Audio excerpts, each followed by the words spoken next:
Suman TV ప్రేక్షకులకు నమస్కారం. ప్రస్తుతం మనతో పాటు ఉన్నారు ప్రముఖ ఆస్ట్రాలజర్ గోనుగుంట్ల సురేష్ బాబు గారు. వారితో మాట్లాడదాం. గురుగారు నమస్కారం. గురుగారు నమస్కారం అండి సంధి గారు.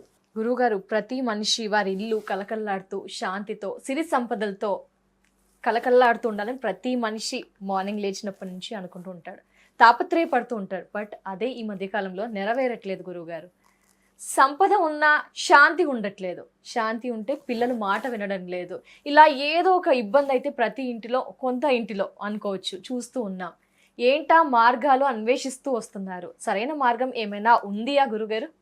ఓం గం గణపతియే నమః. స్వర్ణలక్ష్మి నమస్తే అస్తు. పరబ్రహ్మ స్వరూపిణి రాజ్యం దేహి ధనం దేహి సర్వ కామాంచ దేహి మే.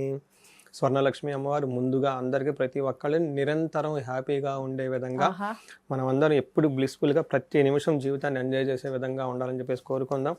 అంతేకాకుండా ప్రతి ఒక్కళ్ళకి మంచి అధికారము, పవరు, స్టేటస్, దర్జా, దర్పం అవన్నీ మనకి అమ్మవారు చక్కగా ఇవ్వాలని చెప్పేసి, ధనం సమృద్ధిగా ఉండాలి, ఎప్పుడు కళకళలాడుతూ ధన ప్రవాహం మన ఇల్లు మనం అందరం ఉండాలని చెప్పేసి కోరుకుంటూ, సర్వకామార్థ సిద్ధి. ఒక్కొక్కరికి ఒక్కొక్క రకమైన కోరికలు ఉంటూ ఉంటాయండి.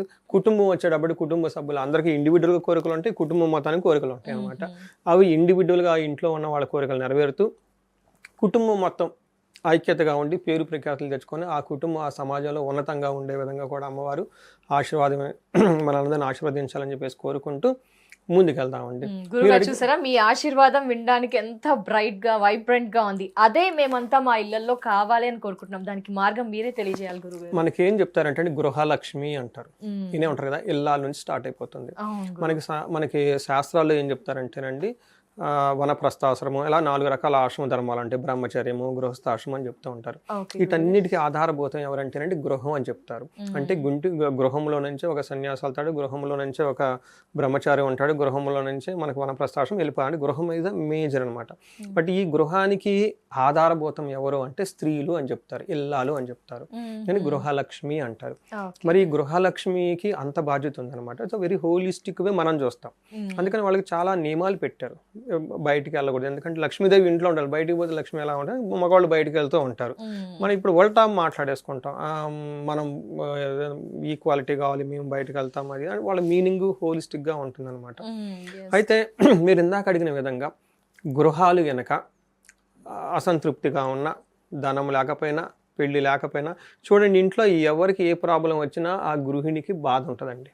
అవును, పెద్ద అబ్బాయికి జాబ్ వచ్చింది, చిన్న అబ్బాయి పెళ్లి కాలేదంటే చిన్న అబ్బాయి పెళ్లి కాలేదని బాధపడుతూ బాధ ఉంటుంది, మాట కూడా పడాల్సి వస్తుంది గురుగారు. వీళ్ళిద్దరు పిల్లలు బాగున్నారనుకోండి, భర్తకి సరైన హెల్త్ బాగా మళ్ళీ ఆమె బాధపడుతూ ఉంటుంది. ఇలా గృహం ఇది చాలా, అంటే ఈ యొక్క ఇంట్లో ఉన్న ప్రతి ఒక్కళ్ళు హ్యాపీగా ఉండాలి, హోల్ ఇల్లంతా కూడా హ్యాపీగా ఉండాలి, వీళ్ళంతా సమాజంలో ఉన్నతంగా ఉండాలి. దీనికి ఏదైనా ఉంది అంటే మనకి స్వర్ణలక్ష్మి విశేష హోమం అని చెప్పేసి చెప్తూ ఉంటారు. ఇక్కడ ఏమవుతుందంటే స్వర్ణ అంటే బంగారం అని ఒక మీనింగ్, స్వర్ణం అంటే శోభాయం అని ఇంకొక మీనింగ్ ఉంటుంది. ఇక్కడ స్వర్ణ అంటే ఉన్న సంపదలకి విలువ పెరగటం అని చెప్తారు. ఉన్న సంపదలకు సంపద అంటే ఓన్లీ ధనమేనా గురువు గారి? శాంతి, మనశ్శాంతి అన్ని వస్తుందండి. సంపద వచ్చేటప్పుడు జ్ఞానము, ఓకే, మనకు అష్టలక్ష్మిలు చెప్తూ ఉంటారు కదండి, సంతానలక్ష్మి, గజలక్ష్మి, ధైర్యలక్ష్మి, వీర్యలక్ష్మి, విజయలక్ష్మి, చదువు, స్కిల్స్, ఇవంతా లక్ష్మీదేవి సంపదలు అని చెప్తారు. కావ్యలక్ష్మి, అలా 1000 మంది లక్ష్మీలు ఉన్నారంట ఒక స్క్రిప్చర్స్, అన్ని ఉంటారు అనమాట. అందుకంటే మరి గృహానికి సంబంధించిన యొక్క ఈ అందరికి సంబంధించి ఈ గృహంలో ఉన్న పశువులు బాగుండాలి, వెహికల్స్ బాగుండాలి, అవన్నీ బాగుంటాయి కదా, మనం బాగుండాలి. ఇలా అన్నికి సంబంధించి ఇల్లంతా గృహం అంతా కూడా చక్కగా ఉండటానికి సంబంధించి స్వర్ణలక్ష్మి చేస్తారు. ఇక్కడ స్వర్ణలక్ష్మి అంటే ఆల్రెడీ ఉన్న సంపదలకి విలువ రావటం. అంటే ఏంటి, ఒకళ్ళు MBA చేశారు, ఆ MBA తాగిపోతే విలువ లేదు కదా, సంపాదించుకుంటే బాగుంటుంది. ఆల్రెడీ ఉన్న ఇంట్లో ఉన్న జనాలకు ఆరోగ్యం బాగుండి వాళ్ళంతా ఉన్నతంగా ఎదుగుతూ ఉండాలన్నమాట. ఇంట్లో మనకు పశువులే ఉన్నాయి అనుకోండి, అవి అనారోగ్యంతో ఉంటే మనకు బాగుంటుంది కదండి, అవి చక్కగా మేత వేసి పాలు ఇస్తూ ఉండాలి. అట్లానే ఇక సంతానం అంటే మనం పుట్టిన సంతానం అనుకుంటాం. మనకు స్క్రిప్చర్స్లో ఏం చెప్తారంటే సప్త సంతానం అని చెప్తారు. అంటే ఏంటి, పశువులు కూడా సంతానం కింద చూసుకోవాలి. రెండోది మన కింద పనిచేసే వాళ్ళు ఉంటారు కదండి, వాళ్ళు కూడా సంతానం కింద చూసుకోవాలి. చెరువులు, వనాలు, ఇట్లా ఈ సప్త సంతానం అంటారు. చెరువులు తవ్వటం, బావులు తవ్వటం, అవి కూడా సంతానం కింద వస్తాయంట. అంటే మన పిల్లల్ని ఎలా కాపాడుకుంటూ ఉంటారు, అవి కూడా అలా కాపాడుకుంటూ ఉండాలన్నమాట. దీనికి మనకి స్వర్ణలక్ష్మి కింద ఏమొస్తుందంటే ఫస్ట్ సౌభాగ్య లక్ష్మితో స్టార్ట్ అయ్యి దాంపత్యం చక్కగా ఉండాలి.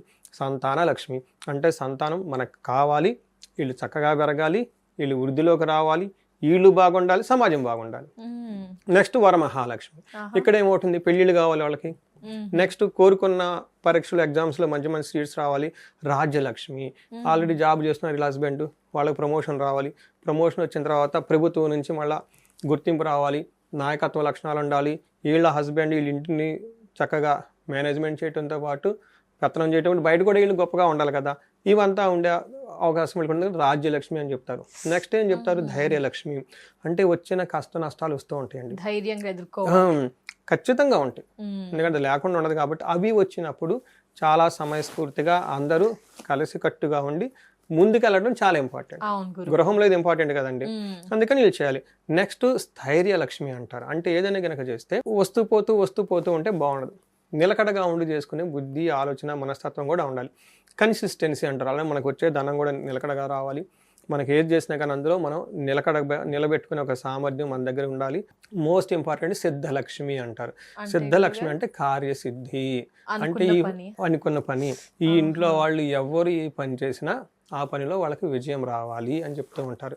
ఇలా ఎంతమంది అంటే ప్రారంభించిన ప్రతి పని ఈ ఇంట్లో ఎవరు ప్రారంభించినా అది సక్సెస్ కావాలి. ఏ పనైనా కనుక చేసుకుంటూ పోతే అలా గృహంలో ఎంతమంది 7 మంది లక్ష్మీలు ప్లస్ ఇంటి వెళ్ళాలి గృహలక్ష్మి, 8 మంది లక్ష్మీలు మనం జాగ్రత్తగా చేసుకోగలిగితే అమ్మవారి యొక్క కృప, ఇళ్ళ యొక్క కటాక్షం మనకు ఉంటే ఆ ఇల్లు వచ్చేటప్పటికి 3 పువ్వులు 6 కాయలుగా అభివృద్ధి జరిగి ఆ ఇంట్లో వాళ్ళు బాగుంటారు, సమాజము, సొసైటీ బాగుంటుంది. వీళ్ళని రక్షించుకొని వీళ్ళు చుట్టూ ఉన్న 10 మందికి కూడా వీళ్ళు ఆదర్శప్రాయంగా ఉండి వాళ్ళని కూడా వీళ్ళు కాపాడతారు. కొన్ని ఫ్యామిలీస్ అంతే ఉంటాయి కదండి, వాళ్ళకి అద్దె ఉంటుంది, ఆ ఇల్లు వచ్చేవాళ్ళు పోయే వాళ్ళకి అందరికి షెల్టర్ ఇస్తుంటారు. సో అలా కావాలనుకున్న వాళ్ళకి ఈ స్వర్ణలక్ష్మి విశేష హోమం ద్వారా ఆ యొక్క పవర్ వస్తుంది వాళ్ళకి. అవునా గురుగారు, మరి కొన్ని కోట్ల మంది ఇలాంటి విశేష ఫలితాలని పొందాలి, అద్భుతమైన ఫలితాలు వాళ్ళకు కూడా వాళ్ళ కుటుంబానికి కూడా కలగాలి అని కోరుకుంటారు. మరి ఈ స్వర్ణలక్ష్మి విశేష హోమం ఎప్పుడు, ఎవరు, ఎక్కడ, మేమంతా కూడా ఎలా పాల్గొనాలి, ఈ వివరణ తెలియజేస్తారా గురుగారు? ఇది ఇంతకుముందు 1-to-1 చేసేవాడినండి. ఓన్లీ నా క్లయింట్కి స్పెషల్గా జాతకం చెప్పించుకున్న వాళ్ళకి వాళ్ళ అడగంది ఇది చేయకూడదంట, కావాలని తపన ఉన్న వాళ్ళకి ఇవ్వాలి ఇది. అందుకని రూపాయి కావాలనుకుంటే విలువ తెలుస్తుంది, వద్దు అనుకున్న వాళ్ళకి మనం ఇవ్వకూడదు. భోజనం కావాలి ఆకలినప్పుడే ఇవ్వాలి, ఇలా ఉంటే వద్దు. కొన్ని నియమాలు ఉంటాయండి, ఏది కూడా మంత్రం టక్కన వాళ్ళకి ఇచ్చేయకూడదు. అందుకని చెప్పేసి నా దగ్గరికి వచ్చి వాళ్ళ జాతకం చూసి వాళ్ళకి ఇది కావాలి అన్న తప్పన అది నాకు కనిపించినప్పుడు ఇది 1-to-1 చేసుండేవాళ్ళం. అలా పెద్ద పెద్ద కాంట్రాల దగ్గర నుంచి, పెట్రోల్ బంక్ ఓనర్ల దగ్గర నుంచి, ఫిల్మ్ స్టార్లకి చాలా మందికి చేస్తున్నాం అనమాట. నేను ఎక్కువగా చేసే హోమాలలో ఇది ఫస్ట్ గానీ 2 గానీ ఉంటుంది అనమాట. చండీ హోమము లేదంటే ఈ హోమం ఎక్కువ చేపిస్తూ ఉంటాను అనమాట. స్వర్ణలక్ష్మి విశేషం 1-to-1 ఎక్కువ చేపిస్తాను. ఈసారి అది ఇందులో ఏమవుతుందంటే ఈ హోమం చేపించడంతో పాటుగా ఇది సామూహికంగా చేపట్టడం జరుగుతుంది. ఇది కూడాను శ్రావణ మాసంలో స్టార్ట్ చేస్తాం, శ్రావణ మాసంలో చేస్తున్నాం. అయితే ఈ హోమంలో పార్టిసిపేట్ చేసే వాళ్ళకి కుబేర మూట అని ఒక మూట కూడా ఇస్తాం. ఓకే, అందులో కొన్ని అమ్మవారికి సంబంధించిన పవిత్రమైన వస్తువులు, కొన్ని వాళ్ళు తీసుకెళ్లిపోయి ఇంట్లో ఆచరించాల్సిన కొన్ని ఇస్తూ ఉంటాను అనమాట. అవి కొన్ని రహస్యం ఇక్కడ చెప్పకూడదు. ఒకటి ఏంటంటే 3 వెండి కాయిన్లు ఇస్తాం. ఒకటి కొంచెం పెద్దదిగా ఉంటుంది, అది ఇంట్లో బీరువాలో పెట్టుకోవాలి, అక్కడ ధనం ఉండాలి. ఒకటి వచ్చేటప్పటికి పారే చెరువు నీళ్ళల్లో, అంటే నదిలో కానీ లేదంటే పెద్ద చెరువులో కానీ డ్రాప్ చేయాలి. ఒకటి వాళ్ళ పర్సులో పెట్టుకోవాలి. జస్ట్ ఎగ్జాంపుల్ అన్నమాట. ఇట్లా కొన్ని విలువైన లక్ష్మీప్రదమైన వస్తువుల్ని వాళ్ళకి ఇవ్వటం జరుగుతుంటుంది మంత్రించి. ఇది చేయటం జరుగుతుంది. అది తీసుకెళ్లి ఇంట్లో పెట్టుకుంటే ఇల్లంతా చక్కగా ఉంటుంది.